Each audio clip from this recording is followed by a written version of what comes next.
balita. Interview.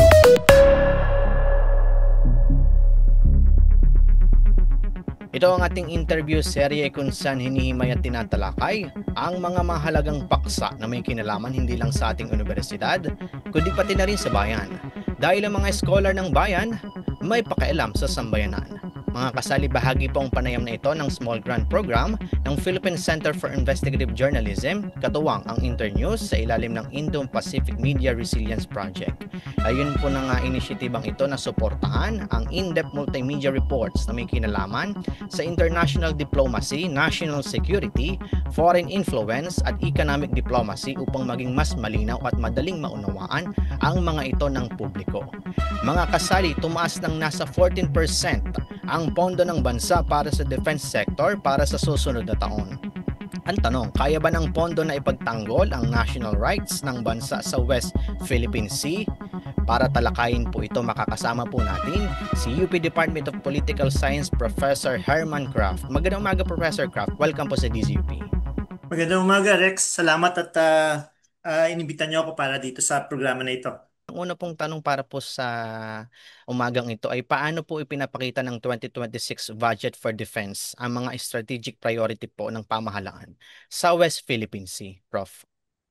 Kasi kung papansinin natin, no, pangatlong taon na ito na tumaas nga yung budget para sa defense, ano?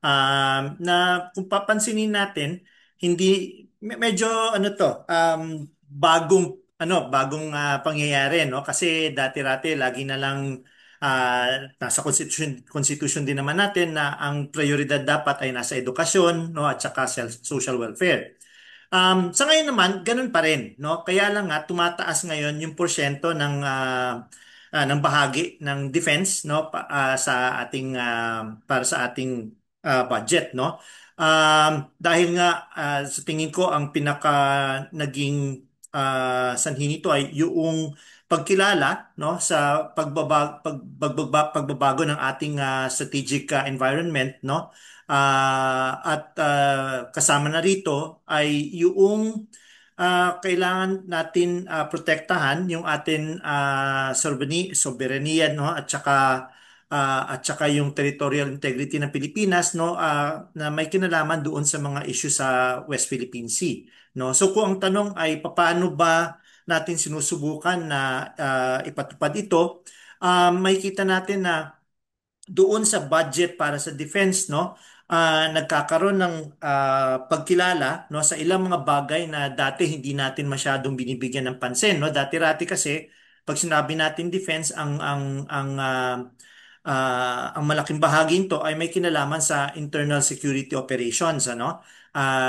Dahil nga ang issue dati ay counterinsurgency, no, at yung pakipaglaban sa mga secessionist movements, no, sa Mindanao. Ngayon biglang nakikilala natin na nagiging importante yung ating presensya, no, sa West Philippine Sea, no, para mapakita natin, no, pagkaseryoso natin, no, sa ating mga claims doon sa karagatan, importante, no, at saka yung mga ilang mga land features na nandoon, no. Pero ang importante dito actually yung karagatan, no. Kaya ang ano ngayon diyan ay ang sinusubukan natin bigyan ng pansin ay yung sinasabi na maritime domain awareness, no, yung pagsiguro na meron tayong mga kasangkapan, no, na magpapaalam sa atin kung ano mga nangyayari na kaganapan sa West Philippine Sea, no. Ano-ano mga barko ang nandoon, ano ang mga ginagawa nila, yung mga sinasabi ba na nangingisda ba talaga yan, no. Pagkatapos ay yung panigurado na kaya natin depensahan, no. Ibig sabihin nun ay yung mga kasangkapan natin, no, kasama na dito ang pagbigay ng importansya sa mga bagong barko, mga bagong eroplano, no, at ayun nga, mga bagong kagamitan pang digmaan tulad ng mga cruise missiles, no, para bigyan tayo ng kakayahan, no, na depensahan yung ang mga maritime domains na ito, no. Kasi nga ang isang bagay dito ay yung emphasis na hindi na lupa ang pinag-uusapan natin dito no? Ang pinag-uusapan natin dito ay karagatan na, no? At hindi lamang ito tungkol doon sa pagdepensa sa ating sovereignty at saka yung territorial integrity, pati na rin yung ating karapatan, no, na uh, i-explore, i-exploit kung ano man yung mga resources na nandiyan, ano. So ito yung mga bagay na sa tingin ko nagiging parte ngayon nung budget natin, no, na kinikilala na kailangan natin ayusin para maging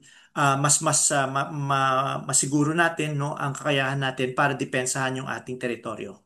Mhm, mhm. Professor Kraft, sinabi mo kanina na patuloy yung pagtaas nitong budget natin sa defense. At ang isang mahalagang tanong ay proportionate ba itong proposed increase ng defense budget sa antas po ng banta sa West Philippine Sea? Okay. Magandang tanong yan, no? Kasi parang ang ano natin dati ay kaya natin itong panugutan, no, sa paraan ng diplomasya, no? So hindi naman siguro kailangan na ang pasukin natin ay yung pagpapalakas ng ating sandatahan lakas ng Pilipinas, no? Kaya lang, ang isang nagiging issue kasi ngayon, kung papansinin nga natin yung paliwanag tungkol dito, no? Sinasabi na nagiging existential na, no, yung threat sa Pilipinas, no? Bakit existential? Mawawala ba ang Pilipinas kung sakasakali na hindi natin gagawin itong mga bagay ito? Unang-una kasi, tulad ng sinabi ko kanina, ang pinag-uusapan natin dito ay yung pagdepensa sa teritoryo na according to international law ay atin o meron tayong karapatan, no, doon sa teritoryo na yon, no. So ano ba ang nagiging threat doon, no? Paano nangyayari, paano bang nagkakaroon tayo ng paningin na parang hindi natin yata napapanagutan yung ganong klaseng responsibilidad, no? Unang-una, ang pinakamalaking bagay dito of course is yung increase yung pagtaas, no, ng presensya ng mga barko, no, ng China, no, doon sa karagatan na yon, no. Now, bakit ba naging importante ito? Kasi merong pagtatalo kung kanino, no, yung pagmamay-ari, yung pagkilala ng karapatan, no, doon sa mga karagatan na yan at yung mga resources na nandoon. Ang nangyayari sa atin ay naietsepwera tayo. Ang mga mangingisda natin ay napipilitan ng mangisda sa ibang lugar, no? Halimbawa, yung mga mangingisda sa Palawan, karamihan sa kanila hindi na sila nagpupunta dito sa may West Philippine Sea, no? Ang kanilang nagiging lugar kung saan sila nangingisda, no, ay sa may Sulusinan, no? So papunta na ah, sa timog, ano. Kaya parang ang ano nito ay doon sa ganong klase mga desisyon ng mga mamamayan natin, nakikita natin na nagkakaroon ng epekto doon sa mga komunidad, no, ng mga mamalakaya, no. Kasi parang ang pakiramdam nila hindi sila makapangisda, no, ng walang takot, no, doon sa mga dagat na ito, no. So sa madaling sabi, no, nakikita natin na talagang ang naapektuhan ang mga komunidad natin. Ngayon, ang lagi natin naririnig sa dyaryo, no, at saka sa mga balita, no, ay yung um, harassment na nangyayari, no, sa mga barko ng Coast Guard natin, sa mga mangingisda natin na nanggagaling sa Zambales papunta ng West Philippine Sea, no. Na kumbaga ang ano natin ay ginagawa lang nila kung ano yung ayon sa, no, kanilang naging kasaysayan, no, kung saan sila nangingisda, o kaya yung Coast Guard natin yung mga legal na mga bagay na dapat naman nilang ginagawa, no. That is to say yung pagpatrolya, no, sa mga karagatan na atin, no. Yung um, uh, yung nakikilala natin na nahihirapan tayo na gawin ito ng walang mga insidente, no, na ang ating mga mangingisda ay hindi kinakailangan mangamba, no sa kanilang mga gagawin, no. Ito yung mga nagpapakita na medyo tumataas ngayon yung ah, ah, kailangan natin pangalagaan, no, doon sa karagatan na yon. Na problema doon sa access ngayon doon sa ang mga teritoryo na kinikilala natin na atin, no? At hindi biro yung ano na yon, ano? Yung mga pangyayari na yon. May mga nasaktan na, no? May mga barko na tayo na ah, ah, na na na na, na nabangga, nasira, no, dahil sa water cannon, no? So sa madaling sabi, medyo tumataas ngayon yung threat, no? Yung threat situation, no? Um uh, nasasang-ayon ba yung ating yung pagresponde natin doon sa pagtingin natin tungkol sa threat na yon? Well, sabihin lang natin ng ganito. Humahabol tayo kasi ilang taon na natin na hindi binigyan ng pansin ang kakayahan natin na protektahan yung ating teritoryong pandagat, no? Kasi nga ang lagi natin iniisip yung lupa, 'di ba? Ganun yung pananaw natin, eh. Samantalang sinasabi nga ng ilang mga scientists sa Marine Science Institute ng UP, no, ay alam nyo, pag tinignan natin yung yung ekonomiya natin at binigyan natin ng naaayon na pansin, no, yung karagatan natin, that will constitute more than 60% of our economy kung sakasakali, no. So yung bang parang yung hindi natin magpagbigay ng halaga dito, no, ay tayo pa yung nawawalan, no. Kaya parang sa tingin ko, nasa lugar naman yung ating pagpansin dito, no. Of course, ang hindi mo maalis dito ay pagka tinaasan mo yung budget para sa defense, meron ka ngayon kailangan na pagkunan nung ano na yon, no? Kaya medyo importante rin yung babalansehin natin talaga yung mga prioridad natin. Mhm. Professor Crap, speaking of maritime domain awareness, ito, mapapalakas ba ng defense budget para sa 2026 ang kakayahan po ng Armed Forces of the Philippines at Philippine Coast Guard na mapanatili po itong MDA po natin sa West Philippine Sea?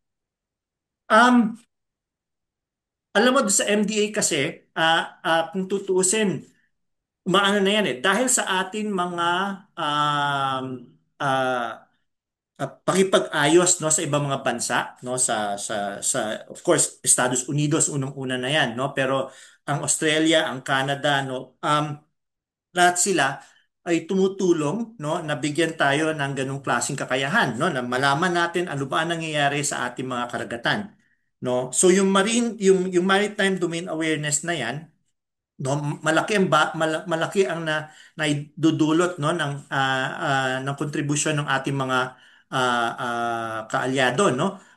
Dahil nga binibigyan nila tayo ng access halimbawa sa mga satellite capabilities, no. So mula sa dagat may real-time capability tayo, no, mula sa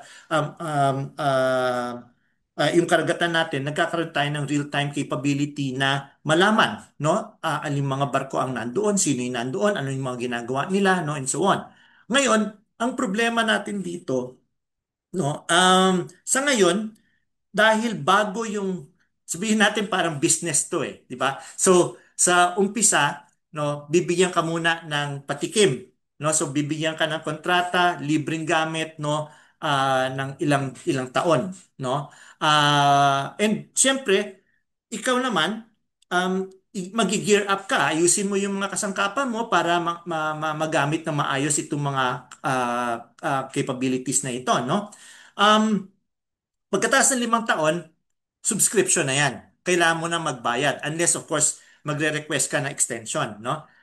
So ibig sabihin nun, pag tinitingnan natin yung ano na yon, parte noong defense budget natin ay yung paghahanda ngayon para sa mga ganitong klase mga kakayahan, no?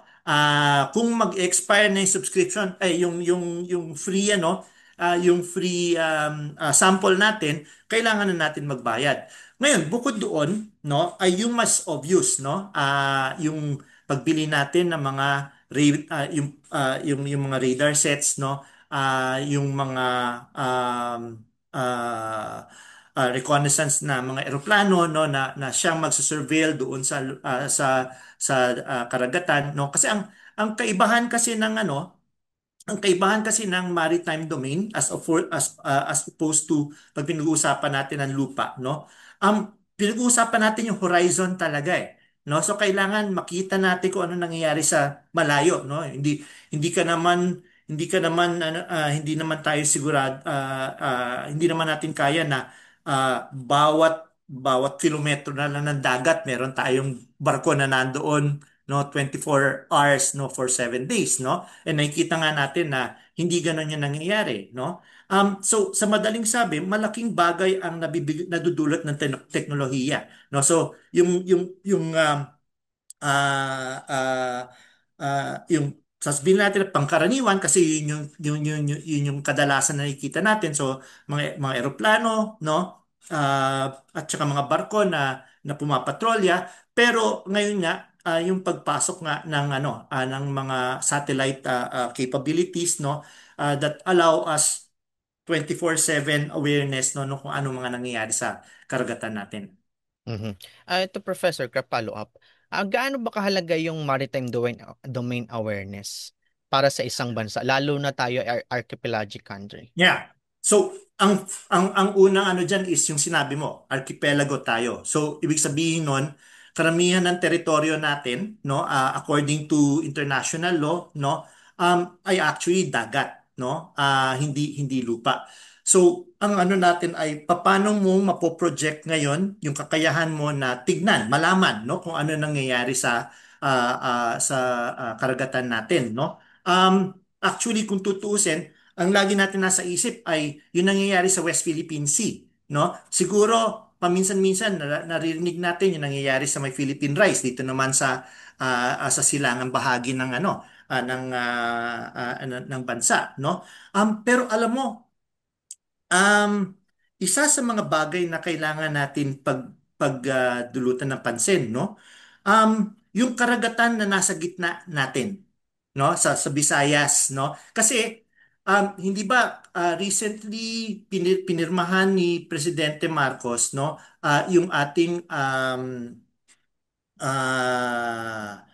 tawag dito yung sea lanes law natin, no? Archipelagic sea lanes law natin. Ang isang ano diyan, sinasabi natin na um, dahil sa seguridad natin, gusto natin limitahan kung ano lamang ang mga sea lanes, no, sa loob ng ano natin, archipelago natin na pwedeng daanan ng mga ah, um, ng mga barkong pangdigmaan, no? Ang mga commercial, lagi naman silang dumadaan diyan eh, kung kahit saan sa mga iba't ibang mga ano natin, no? Pero ang gusto natin limitahan ay yung mga barkong pandigmaan, no? Hindi po pwede na bigla na lang natin makikita meron aircraft carrier ng China na dumadaan pala doon sa may Surigao Strait halimbawa, no? So parang ang ano doon ay yun yung sinasabi natin na dapat natin masiguro, no, na pinoprotektahan natin. Ang problema natin ay balik tayo doon sa kakayahan, no?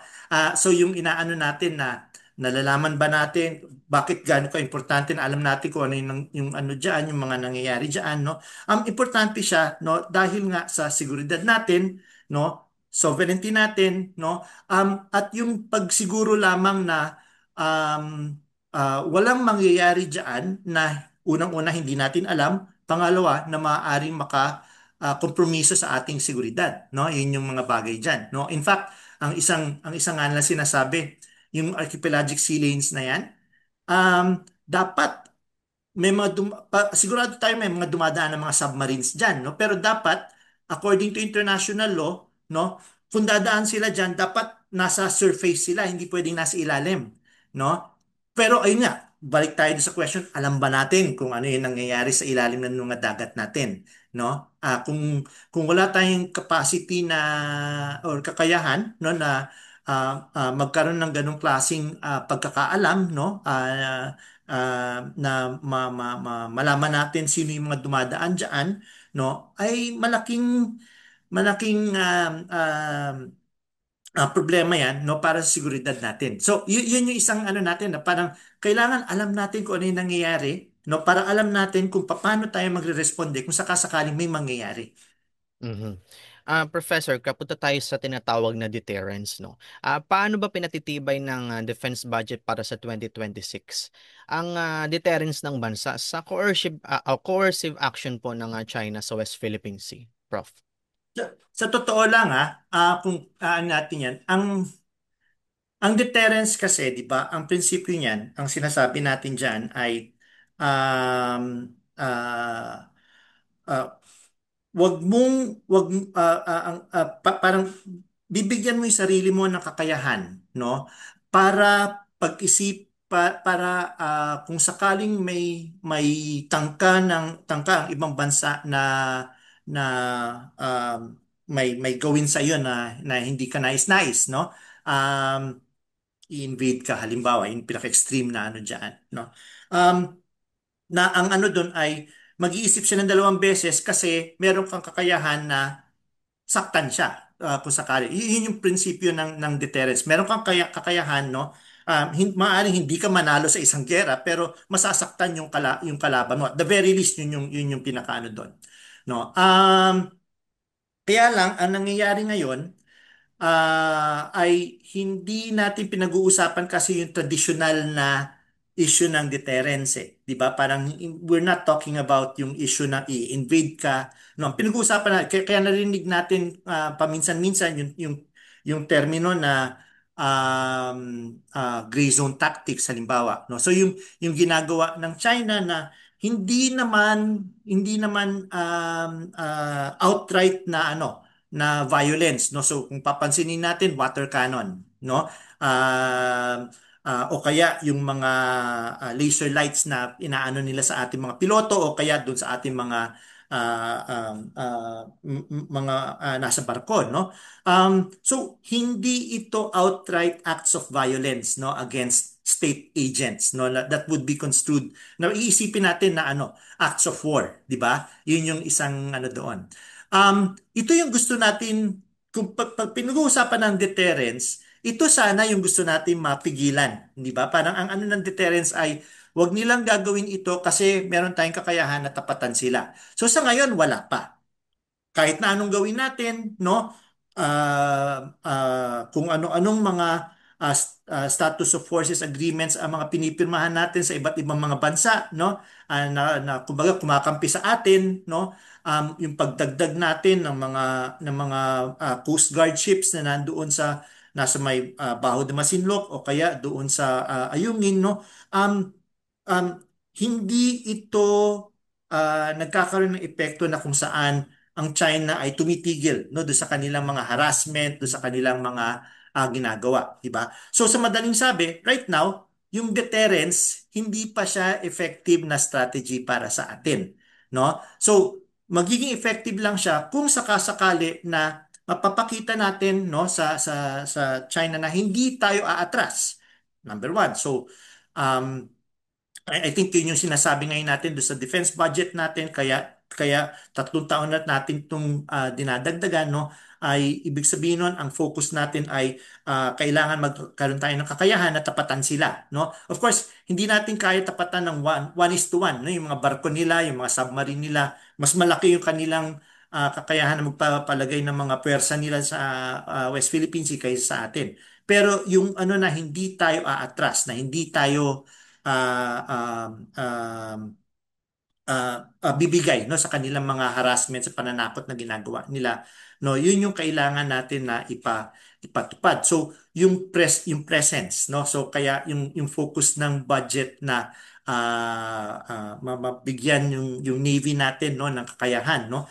Tandaan natin, isang isang bagay na kailangan sigurong klaruhin, no. Ang Coast Guard natin ay hindi kasama doon sa budget ng defense, no?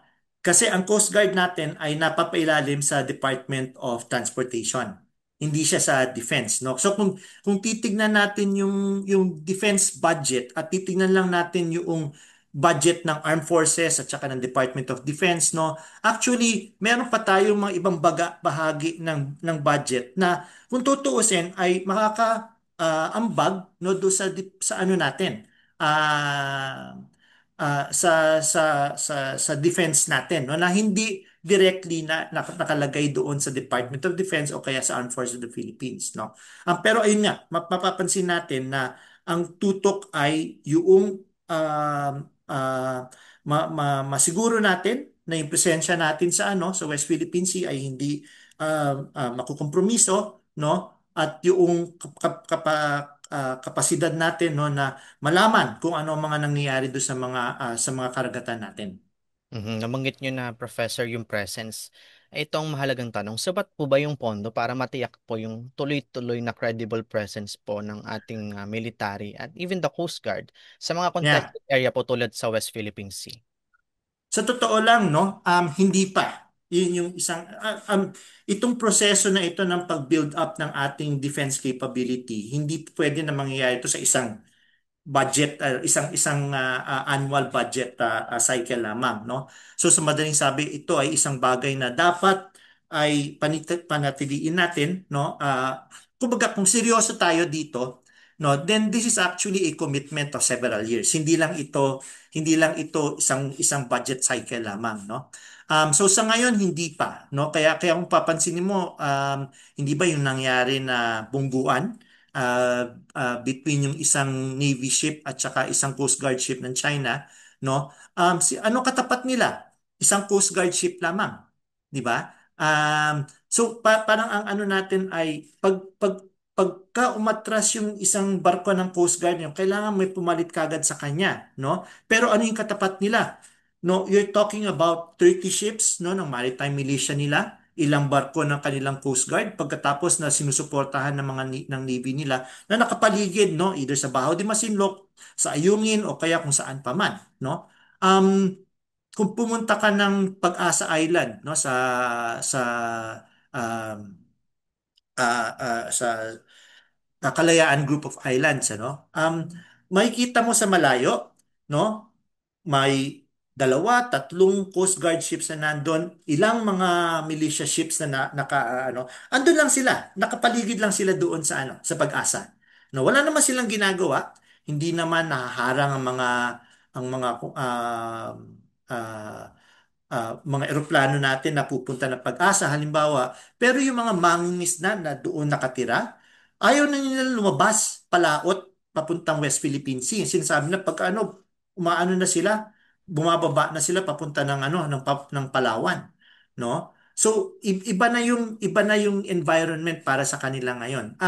Kaya parang ang tingin ko kung ang tanong ay sa ngayon ba nakikita na natin yung epekto as far as deterrence, as far as yung capacity natin na tapatan, hindi pa, no? Kasi mas marami pa rin yung presence nila doon no? And tayo, no, medyo nahihirapan pa rin tayo. Pero tulad nga na sabi ko, this is now become our ability to do this, no? It's better now than it was a few years back, no? At saka parang ang ano nga natin dito ay kung seryoso tayo dito, no, then this is actually a project of several years, no? Hindi lang isang budget cycle. Mhm, mhm.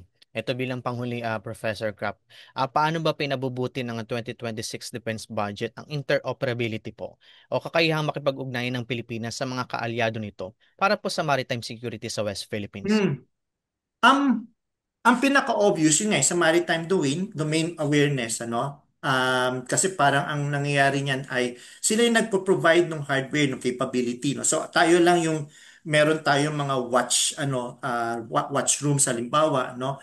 Pero sila yung nagpo-provide nung capability para magawa natin to. It is part of yung ano natin na sasanay tayo nakipag-usap sa kanila, nakipag-ayon sa kanila, no, pagdating sa depensa natin. Meron mga bagay na siguro medyo mahirap, no? Halimbawa, yung ating mga pagpili ng kasangkapan na gusto natin bilhin, mga eroplano na gusto natin bilhin, yung mga barko na kailangan natin. Kasi ang isang ano ng interoperability, no?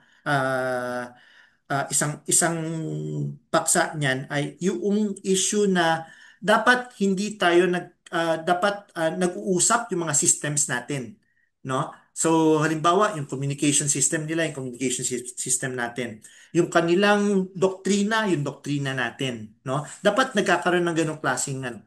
Um ang problema ay kung tayo ay bibili ng mga kasangkapan sa iba't ibang mga bansa, no? Then ang tanong doon ay kung sakasakali ba magkaroon ng emergency, no? Um, Kaya ba natin panatiliin yung mga kasangkapan na yon na na ginagamit din yung mga equipment ng ibang kaalyado natin, no? So, yung may mga ganong klase mga bagay na kailangan, no, pagdating sa kasangkapan. Pero sa tingin ko, ang pinaka-importante ngayon ay yung um, mga exercises, no, at saka yung mga activities that are taking place, no, tulad sinabi ko siya, katulad doon sa maritime domain awareness, no, na kung saan nasasanay yung kanilang mga sundalo at yung mga sundalo natin, no, doon sa sistema ng isa't isa. So kumbaga nagkakaroon ng kaalaman, no, kung paano tayo magre-react, kung paano magre-react ang mga Amerikano, no, at saka ang mga Australiano kung sakasakali na mayroong mga mangyayari. So that builds confidence, no? As well as yung kakayahan, yung ano ba natin na okay, yung adjustments, no, sa kakayahan natin na hindi magulo pagka nagkaroon ng emergency, no, yung magtatanong ano nangyayari at ano yung dapat ano yung ano. So kumbaga nagiging automatic na yung responses natin sa isa't isa. Pero again, these are things that will take place over time, no? We need to do the exercises before we get to that point where okay na tayo. Alright. With that, maraming salamat po sa inyong oras at pagbabahagi. UP Department of Political Science Professor Herman Graff. Salamat, Prof.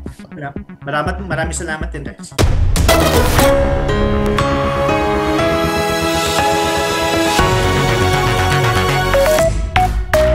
DZUP Balita. Patuloy ang balitaan sa DZUP.org.